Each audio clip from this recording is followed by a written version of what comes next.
नमस्कार दोस्तों, स्वागत है आपका हमारे YouTube चैनल डेली जी के डोज में। आज है 4 मई और 4 मई से करंट अफेयर्स जितने भी इम्पोर्टेंट क्वेश्चंस हैं हम लोग इस सेशन में डिस्कस किया जाएगा। और एक और इम्पोर्टेंट इन्फॉर्मेशन, जितने बच्चे SSC GD MTS या फिर कोई भी वनडे एग्ज़ाम BSF CISF किसी भी चीज़ का अगर तैयारी कर रहे हैं तो हमारे चैनल पे practice set GK GS static GK सभी चीज़ उपलब्ध है। आप वहाँ से जाके प्लेलिस्ट में से अपने एग्ज़ाम को सेलेक्ट करके देख सकते हैं। और एकदम एग्ज़ाम ओरिएंटेड वीडियो है, कोई फालतू पंचायत नहीं, क्योंकि आज के टाइम पे समय बहुत कीमती है और समय वेस्ट कराना मेरा काम नहीं है। तो चलिए शुरू करते हैं सेशन अपना। आज 4 मई है तो आज मनाया जाता है इंटरनेशनल फायर फाइटर्स डे। हर साल मनाया जाता है बहादुर फायर फाइटर्स को सम्मान देने के लिए, जो अपने जान की परवाह किए बिना हमारी जान बचाते हैं। ये दिवस 1999 में शुरू हुआ, जब ऑस्ट्रेलिया में 5 अग्निशामकों की जान एक जंगल की आग बुझाते समय चली गई। उद्देश्य क्या है इस दिन को मनाने का? तो अग्निशामकों के बलिदान, सेवा और समर्पण को याद करना और उनकी सुरक्षा व संसाधनों की आवश्यकता पर ध्यान देना। प्रतीक चिन्ह है नीली और लाल रिबन, जो पानी और आग का प्रतीक है। इस दिन मशहूर परंपरा है साउंड ऑफ की, जिसमें 2 मिनट का सायरन बजाया जाता है। पहला क्वेश्चन, भारत ने किस देश पर प्रतिबंध लगाया? ऑप्शन है आपके नेपाल, चाइना, पाकिस्तान या बांग्लादेश। अभी हाल ही में भारत ने पाकिस्तान पर प्रतिबंध लगा दिया है। भारत सरकार ने 22 अप्रैल को पहलगाम में हुए आतंकी हमले के बाद पाकिस्तान से आयात और ट्रांजिट पूरी तरह रोक लगा दी है। ये कदम सीमा पार आतंकवाद को आर्थिक रूप से कमज़ोर और क्षेत्रीय सुरक्षा को मजबूत करने के उद्देश्य से उठाया गया है। कदम पहले उठा लिया गया होता तो शायद ये घटना नहीं हुई होती, लेकिन भारत की जो सरकार है ना, चाहे किसी की भी सरकार हो, जब तक छोड़िए क्या बोले। लक्कुंडी स्मारक किस राज्य में है? ऑप्शन है आपके गुजरात, महाराष्ट्र, कर्नाटक या तमिलनाडु।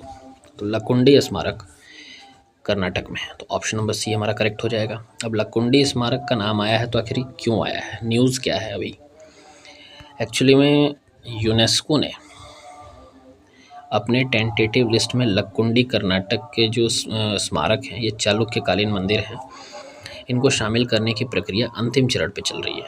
इसलिए इम्पोर्टेंट है क्योंकि ये टेंटेटिव लिस्ट में शामिल होने वाले हैं। राज्य सरकार और इंटेक मिलकर दोनों इस प्रस्ताव को तैयार कर रहे हैं ताकि इसके जैसे और भी जो ऐतिहासिक धरोहर हैं उनको अंतर्राष्ट्रीय मान्यता मिल सके। अगला सवाल, एम्स फॉर नेचर पहल किस संगठन ने शुरू की? ऑप्शन है आपके WHO, UNEP, FAO या UNDP। तो aim for nature food and agriculture organization के द्वारा शुरू किया गया है, तो ऑप्शन नंबर सी हमारा करेक्ट है। अब एम फॉर नेचर है तो इसका फुल फॉर्म है accelerating innovative monitoring for nature restoration. इस पहल को संयुक्त राष्ट्र के खाद्य और कृषि संगठन ने शुरू किया है। इसका उद्देश्य देशों की निगरानी और रिपोर्टिंग क्षमताओं को मजबूत करना है ताकि वे बिगड़े हुए पारिस्थितिक तंत्रों की बहाली में प्रगति कर सकें। इससे ब्रिटेन से 9 मिलियन अमेरिकी डॉलर का वित्तीय समर्थन प्राप्त हुआ है। FAO की स्थापना 16 अक्टूबर 1945 को हुई और कहाँ हुई थी, इसका मुख्यालय कहाँ है? रोम, इटली में स्थित है। अगला सवाल, नीति आयोग ने MSME रिपोर्ट किसके साथ मिलकर जारी किया है? ऑप्शन है आपके IIM, IFC, RBI या SEBI। तो हाल ही में नीति आयोग ने MSME रिपोर्ट IFC के साथ मिलकर जारी किया है। ऑप्शन नंबर बी हमारा करेक्ट हो जाएगा। 2 मई को नीति आयोग ने enhancing competitiveness of MSMEs in India report जारी किया है। ये टाइटल है। ये रिपोर्ट इंस्टीट्यूट फॉर कॉम्पिटिटिवनेस यानी कि IFC के सहयोग से तैयार किया गया है। रिपोर्ट में MSME क्षेत्र के वित्त पोषण, नवाचार, कौशल विकास और बाजार पहुंच से जुड़ी चुनौतियों को उजागर किया गया। नीति आयोग की स्थापना 1 जनवरी 2015 को की गई थी, जो योजना आयोग का उत्तराधिकारी है। और नीति आयोग के जो अध्यक्ष होते हैं वो हमारे देश के प्रधानमंत्री होते हैं और अभी हाल फिलहाल में माननीय श्री नरेंद्र दामोदर दास मोदी जी इसके अध्यक्ष हैं। अगला सवाल, भारत ने 2 मई 2025 को स्वच्छ ऊर्जा सहयोग के लिए किस देश से MOU पर हस्ताक्षर किया? ऑप्शन हैं आपके जर्मनी, डेनमार्क, फ्रांस या स्वीडन।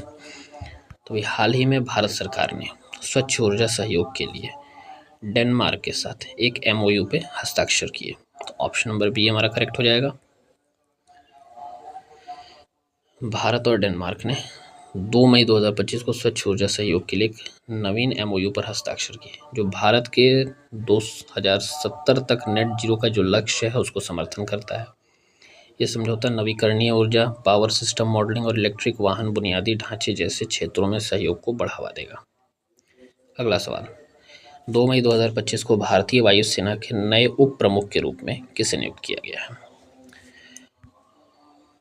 मोस्ट इंपॉर्टेंट क्वेश्चन है इस बार का। ऑप्शन से आपके air marshal Raghavendra Sharma, air marshal Narmadeshwar Tiwari, air marshal Arvind Singh या एयर मार्शल विक्रम सिंह। तो अभी हाल ही में भारतीय वायुसेना के नए उप प्रमुख के रूप में एयर मार्शल नर्मदेश्वर तिवारी जी को नियुक्त किया गया है। ये हैं एयर मार्शल नर्मदेश्वर तिवारी। उनको देखने से लग भी रहा है कि हाँ एक डेकोरेटेड ऑफिसर हैं। चलिए आगे देखा जाए। 2 मई 2025 को एयर मार्शल नर्मदेश्वर तिवारी ने भारतीय वायुसेना के उप प्रमुख के रूप में पदभार संभाला। वह एक सज्जित अधिकारी हैं जिन्होंने 3 दशकों से अधिक समय तक उत्कृष्ट सेवा दी। उनके पास संचालन, उड्डयन परीक्षण और रणनीतिक नेतृत्व का गहरा अनुभव है। अगला सवाल, कौन सा क्रिकेटर 2025 टी20 मुंबई लीग में सोबो मुंबई फैल्कन टीम का ब्रांड एम्बेसडर बना? ऑप्शन है सचिन तेंदुलकर, विराट कोहली, कपिल देव या धोनी। तो ये हाल ही में 2025 टी20 मुंबई लीग में सोबो मुंबई फैल्कन्स टीम का ब्रांड एम्बेसडर कपिल देव जी को बनाया गया है। तो ऑप्शन नंबर सी करेक्ट है इस क्वेश्चन का।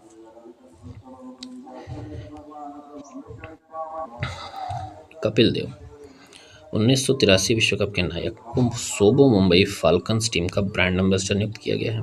नियुक्ति 2025 टी20 मुंबई लीग के तीसरे संस्करण से पहले की गई है, जिसमें कपिल देव का प्रचार और मार्गदर्शन महत्वपूर्ण रहेगा।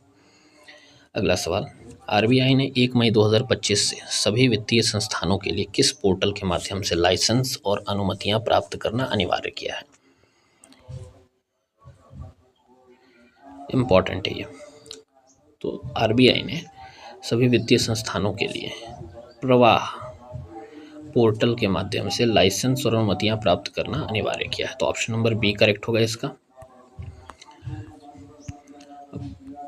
आरबीआई ने तो हटाओ वही चीज़ है, मतलब क्वेश्चन ये तो क्या 10 बार पढ़े। यह कदम डिजिटल शासन की ओर एक महत्वपूर्ण कदम है जो नियामक संचार को सरल और डिजिटल बनाता है।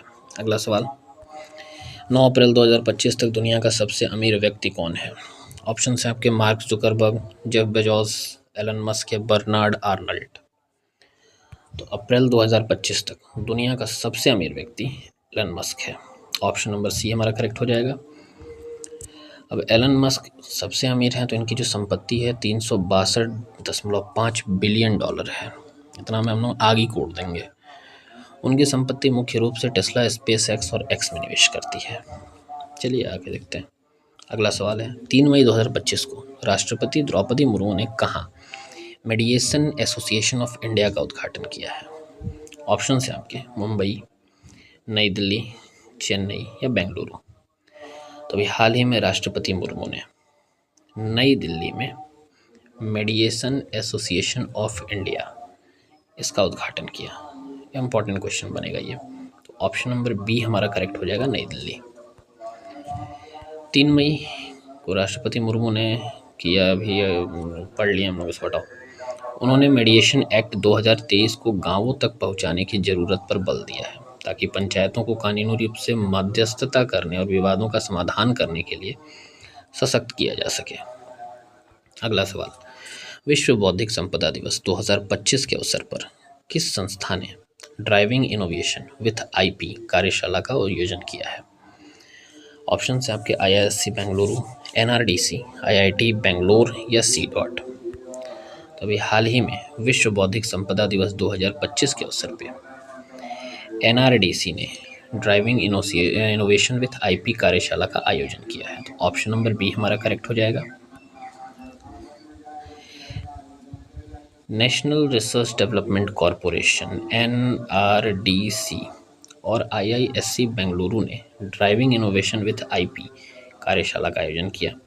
यह कार्यशाला 250 से अधिक उपस्थित और 500 वर्चुअल प्रतिभागियों के साथ बौद्धिक संपदा प्रबंधन और वाणिज्यीकरण रणनीतियों पर चर्चा करने के लिए आयोजित की गई थी।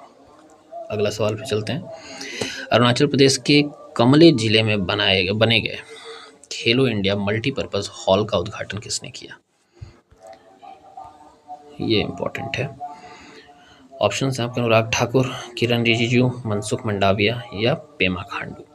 तो अरुणाचल प्रदेश के कमले जिले में खेलो इंडिया मल्टीपर्पज हॉल का उद्घाटन केंद्रीय स्वास्थ्य मंत्री डॉक्टर मनसुख मंडाविया जी ने किया है। तो ऑप्शन नंबर सी हमारा करेक्ट हो जाएगा। 8 करोड़ रुपए की लागत से बना यह हॉल केंद्रीय सरकार द्वारा पूरी तरह वित्त पोषित है। हॉल में 9 से अधिक इंडोर खेलों के लिए आधुनिक सुविधाएं उपलब्ध हैं, जैसे बॉक्सिंग, बैडमिंटन, जूडो और वेटलिफ्टिंग आदि। इसका उद्देश्य पूर्वोत्तर भारत के ग्रामीण खिलाड़ियों को उच्च स्तरीय प्रशिक्षण देना और राष्ट्रीय अंतर्राष्ट्रीय स्तर पर उन्हें प्रतिस्पर्धा के लिए तैयार करना है। तो यहाँ होता है हमारा सेशन समाप्त। उम्मीद करता हूँ क्लास आपको अच्छी लगे, और अगर अच्छी और हेल्पफुल हो तो ईमानदारी रख के प्लीज़ लाइक, शेयर और सब्सक्राइब जरूर करिएगा, और बेल आइकन जरूर दबाएं ताकि हर वीडियो की नोटिफिकेशन आपके पास समय पर पहुंच जाए। तो ख़त्म करते हैं आज की क्लास को। तब तक के लिए नमस्कार।